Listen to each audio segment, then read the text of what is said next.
honor when Andrea emailed me to speak, especially today being Rare Disease Day. And I'm a physical therapist by training, but I'm not wearing my PT hat today so much. I'm wearing my advocacy hat. And I want to talk about our group, U are Hope. U stands for undiagnosed and R for rare.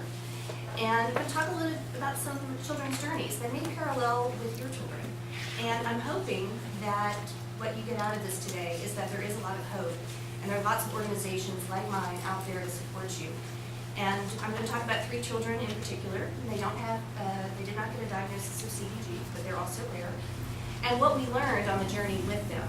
And so I hope again that there's some pearls that you take home from this. So as a lecturer in a PT program, we always have to have course objectives to tell my students what to pay attention to. So I just put these up there again. You can ignore me if you want. But we're going to discuss the impact of undiagnosed and rare disorders. I'm going to introduce some case studies. And I'm going to share some ideas from these families about things that helped them along the way and now how they navigate the system with a rare diagnosis, and provide you all with some resources that you may or may not be aware of. So I have to do my disclaimers. I'm blessed to work in a wonderful university that supports my mission for U are Hope, and my students do as well. So here are 2 of our kiddos, one who did get a diagnosis, one is still pending, and my students. And I have a small clinical practice as well. Mostly I get referred children who are undiagnosed because of what I do. Why I do this. This is Ethan. Ethan was my patient approximately 9 years ago. We got him, he was very irritable, he was very sick. We went through 6 months of testing, results came back negative, negative, negative, negative. He was going bad on us, ended up on ventilator support, and died at 11 months. 2 days later, the diagnosis came through that he had Krabbe. And Krabbe is treatable through stem cell transplant at Duke University. And I was very angry. I wasn't angry at the doctors, I wasn't angry at the system, I was just angry. And I decided that I could do this in his name. So I do this in Ethan's name and many other children because we need to get a diagnosis faster. So I really struggled when Andrea asked me to give this talk. What could I give you that you don't already have? The CDG community is small, but it's powerful, and y'all are so vested with some really wonderful physicians and researchers. So again, I hope that by going through various stories that you will be able to do something new. So this is a quote that I often lead off with. Do not walk behind me and may not lead. Don't walk in front of me and may not follow. Just walk beside me and be my friend. And I can tell you with the parents that I work with, that's what they want. They don't want me to barrel ahead to a diagnosis or barrel ahead to a treatment. They want me to hold their hand and be there. And I take calls and texts and emails every day from families in stressed out situations. And sometimes they just want me to listen and they want to vent. And that's what we do at U are Hope. Again, we hold hands and we walk along with the families. This is another little cartoon I like. If I look only for what I expect to see, I'll miss all the other flowers in the garden. So again, when we go on these journeys with these families for diagnosis and for treatment, we have to keep an open mind and we have to keep looking all around. And that's what we try to do for them. So this is how I feel most days. And yesterday was one of them. I was getting some pretty frenetic calls. We have to do a better job. And we need for the army of soldiers that are advocates to do a better job. So I'll try not to make that face. Okay. So the impact of undiagnosed and rare disorders. These statistics have been thrown around somewhat this weekend. But one that really hits home for me as a physical therapist is that 30 to 40% of children with special needs do not have a diagnosis. So a lot of the children that are referred to me have cerebral palsy or failure to thrive, but they really don't have a conclusive diagnosis. And then sometimes it's hard to treat them even in the physical therapy world if we don't know what's wrong with them. This is a fairly old study, but again, it gives some good statistics on the undiagnosed and the impact for school and for work. This is huge. And again, while we are on the mission to get everybody diagnosed. More statistics. At least I'm not showing molecules. So 30% of children with a rare diagnosis do not live to see their 5th birthday, and unfortunately that has been the case with many of my patients and many of our clients. On the right is an info shot that we worked with CrowdMed. CrowdMed is a for-profit organization that has been somewhat controversial because people basically send in their medical information and they crowdsource it to experts, but people are paying for it. But they came to us, since we're a nonprofit, and said, hey, would you collaborate with us and we could put this out on the web. And so we did, and again, we all have to play together and we all have to work together. So we collaborate with many organizations to get answers. So when y'all finally got the diagnosis of CDG for your children, did you feel like this? Did you feel like all of a sudden you could jump out and go, okay, now we know what's wrong, and now we know. And I called pre-diagnosis, a lot of these are adult diagnoses. They get put somewhere because they have to get resources, and so you have to have some name for it. But again, can be very frustrating and kind of scary for families when they really don't know what's going on. Okay, so I'm going to talk about 3 children that we were on the journey with. Again, not CDG, but you'll see some parallels, and you'll see that there's a lot of rare out there. So this is Weston, and he likes to sport his shades. So Weston's mom was on bed rest for the end of the pregnancy. She had polyhydramnios, which was excessive amniotic fluid, and we know now that it was because Weston was not able to process the amniotic fluid. He was not had poor feeding issues early on. He was an irritable infant, not just a little fussy. Irritable. So when they first contacted me, I said, well, hey, come on out, I'll bring some other board members, and we'll take you to dinner. And I could hear the trepidation on the other side of the phone. Oh, you don't want to go to dinner with us? I said, well, why not? They're like, he screams all the time. I said, don't worry, I've been around irritable babies. Well, luckily I knew the owner of the restaurant, and luckily there was a very large parking lot, and luckily there were 3 or 4 of us to take turns. We couldn't go just outside the door of the restaurant. We had to go to the opposite end because of his screaming and his cries. I was very worried that he had Krabbe because he was very much like Ethan, but testing early on ruled that out. He went through multiple surgeries, G2 placement, tethered cord release, they go on and on and on. And the parents were looking for a diagnosis and hoping he was going to survive. He was not tolerating feeds well, so he went on a blenderized diet, which was a saving grace, at least that he wasn't vomiting all the time. So again, initial genetic testing didn't prove to show any results. He had muscle biopsy, he had some aberration in his muscle spindles. So one of the disorders that was put out there was Costello syndrome, but the geneticist at the time said he didn't fit the profile and wasn't really gung-ho about testing for it. The parents went home, both of them are techies. I guess I should say I'm from Austin, Texas, so like California, we have a lot of tech people out there. And so they went home and did their research, and they said, no, he doesn't fit everything, but we want to test and we'll pay for it out of pocket. So they did, and he did end up with Costello syndrome. I think Dr. Patterson mentioned it briefly yesterday. I couldn't believe that both of us were going to mention a very rare disorder. There are 500 identified worldwide. Incidence is 1 in 381,000. However, I think those numbers are not necessarily correct, because Weston's mom, using the power of social media, has found 10 families in Texas along the I-35 corridor, one that lives an hour away from us. So that was just incredible, and I think I have a picture. Well, I do in a minute. So, but what changed their life? Well, they knew what they were dealing with. In Costello syndrome, they have a 15% higher increase of certain cancers. So he's scanned on a quarterly basis. She was able to network. She was able to talk to families about what had worked well, especially for the GI issues, because those were very problematic. And they gained support. And so we have been able to follow them along the way. Ironically, this is Weston at the same restaurant that we had to take him out of when he was 2 months old. And again, he's sporting sunglasses. So here is his Costello buddy that lives an hour away. So again, just the power of social network, the power of having a diagnosis, and the power of having a community. So, all right, here's Braxton. who is just as cute now as he was as an infant. He was born via C-section after an uneventful pregnancy. Mom said I even took better care of myself with this one than I did with my older daughter. Initial concerns right after he was born with feeding. He had blood sugar issues. He had a lot of dysmorphic features. They thought he probably had a trisomy, which a lot of those have not good outcomes. So they did a karyotype and that came back negative.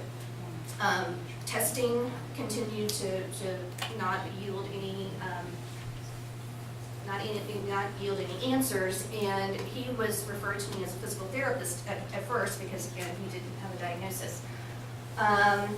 Differentials at the time that were thrown around were Cornelia de Lange syndrome and Rubinstein-Tabie syndrome. So this mom started to blog. She's a very excellent blogger, and I challenge you to look it up. I'm going to put it up there for you. And she just started to network, and this network grew and grew and grew. It grew so big that there was actually a physician, and I can't remember off the top of my head, I believe it was in the Netherlands, who contacted her and said, I think your son has Rubinstein-Tabie syndrome. And this kept coming up and coming up. So one test, another test, all came back negative. She calls me one day and she goes, I'm done. I need you to help me get whole exome sequencing. I think we could find it.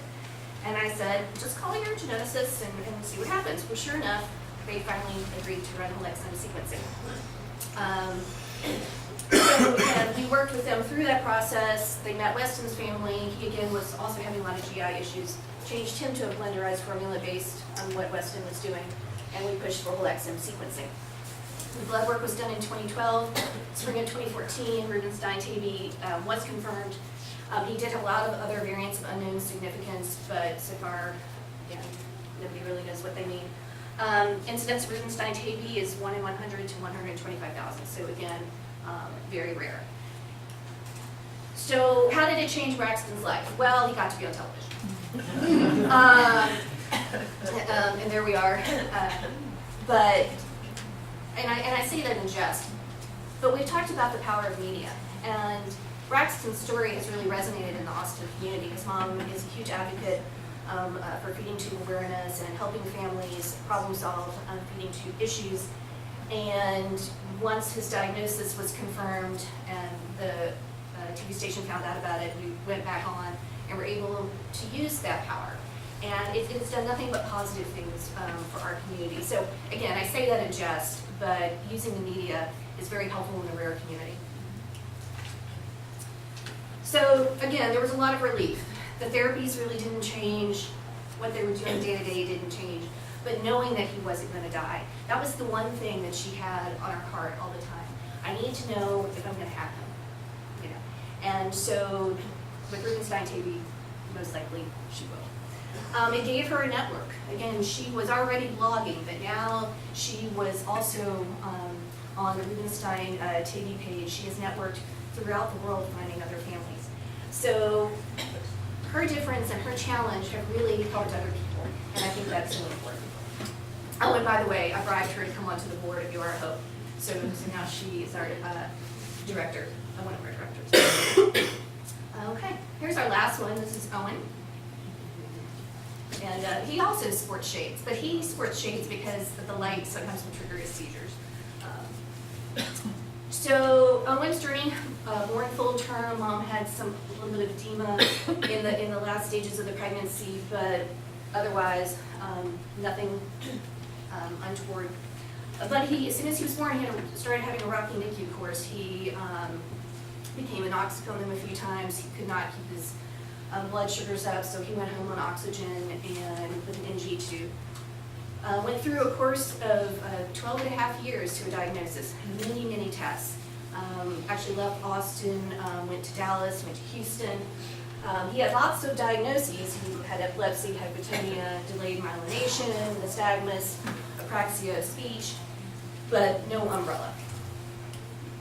So when he became 12 years old, and they had done the exome sequencing 2 years before, they finally got a call. We got a hit. And it was a microdeletion syndrome known as Cura syndrome. And Cura is incredibly rare. There's 60 identified in the world. And many more who we believe are in adult diagnosis and just haven't had the sequencing yet. So the Pura tribe was born out of that, and right now Your Hope is doing a lot to get them established so they will be able to be their own nonprofit. Again, it was the power of social media. Amy, Owen's mom, said, you know, there's got to be more out there because the first report, which Owen is in, it only has 9 children. And now they've been able to locate 60 and are in contact with 45 of those. So those are just some stories, and again, I hope they're here to empower you to keep doing what you're doing and to show you that, yes, CDG is rare, but there are lots of other rare disorders, and we need to all rally together. That's my cheerleading hat. So some resources that we use. Your Hope is our group. As the medical liaison, I spend a lot of time compiling medical records and sending them to entities outside of our area. We have sent children to the NIH Diagnosed Disease Program. We have sent children to TGen. We have used resources at Cleveland Clinic. One of the neurologists up there has been particularly supportive of us. And then there's some other support organizations. If you have a parent-to-parent organization in your state, I would definitely get your child networked with them because they may be able to help you find other CDG families. That's what we do in Texas. And then they do the same for us. When they get the rare one that they can't find a partner with, they call us. Rare Connect, CDG has a community. I'm not sure if all of y'all are on that. It's pretty amazing. What I love about Rare Connect is that people can post in various languages and they can translate. So right now I think, and somebody correct me if I'm wrong, they can do English, French, Portuguese, Spanish, German, and Dutch. So if I post in English, it gets translated for other people to be able to read it. And Italian. Okay, thank you. I knew I was going to miss one. Is that the computer doing it, or is it people doing the translating? The computer. Program. Yeah. But I'm on a few groups there, and it's just such a powerful network. And it is moderated, so I'm a moderator for another one. So they're careful about who's on and what's going on. That's another thing. Always be moderators. Well Done Foundation is based in Sweden, and the Sederos have been incredibly powerful in helping us network in Europe because we serve families everywhere. We have families in Australia, the Netherlands, Great Britain. I lose count. So I need help, and I especially need help in translation. So I was really excited when, for those of you all who got to see Noah's presentation, I'm honored to know Noah in this journey of advocacy, and to see that his documentary on rare diseases will come out about the same time as a documentary that we took part in. It's called Undiagnosed Medical Refugees. And they spent quite a bit of time in Austin filming some of our families. And 5 of the families that were filmed all over the country, and actually 2 are in San Diego, were able to get additional diagnostics done because of this process. And through that, of those 5, 4 got a diagnosis, very rare diagnosis. So when this comes out, it's slated for the end of 2016, and that looks like the rare documentary will come out at the same time. So 2016 is going to be a big year. So a few pearls along the way. Keep doing what you all are doing. This is a small community, but such a powerful community. And I've been involved with many groups, but I'm in awe of what you all do. Continue to maximize social networking. We got it, let's use it. And these families are definitely attest to that. Partner with other rare allies. You are hope. There are many other groups out there. And we want to help you. And we have so much more strength together. And never give up hope. That's one thing that it is hard, and there are going to be days, and I know that not as a parent, but as an advocate for many parents, I get those calls, and there's some days where you just want to throw in the towel and just don't call one of us. So those are the 3 moms that contributed their children's stories to this talk, and that's Braxton hamming it up. A few other ideas I'll throw out there. One of the issues that I saw in the Austin area is we were getting many children who had suspected mitochondrial disorders, which we've talked a little bit, kind of parallel the disorders of blood oscillation in that they affect multiple organ systems.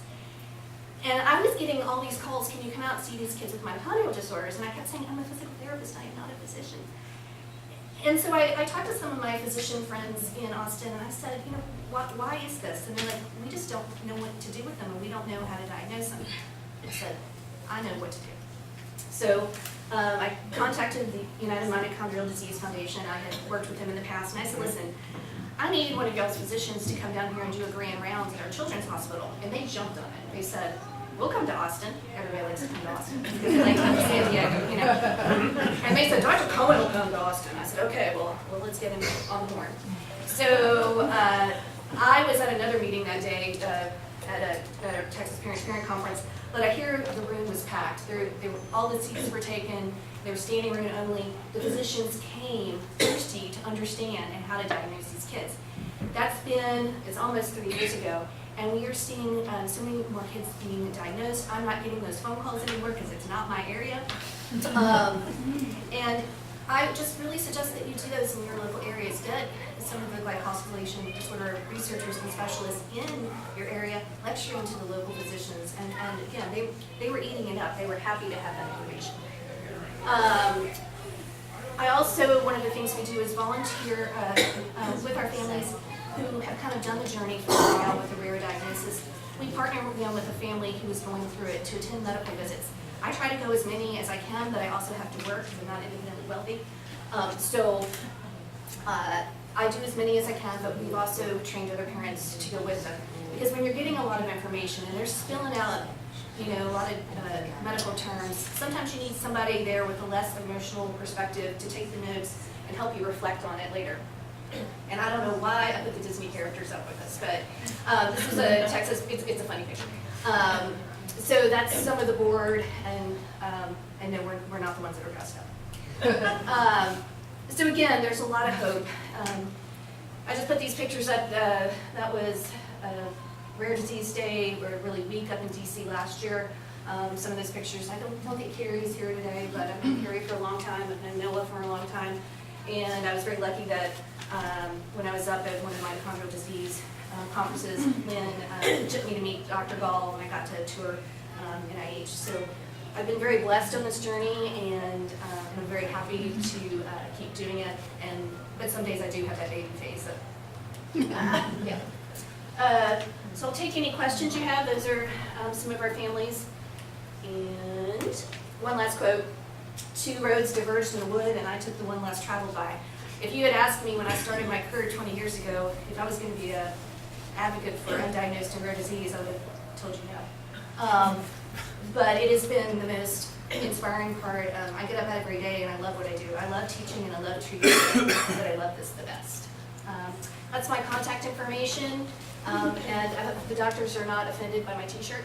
But those are various places you can reach me.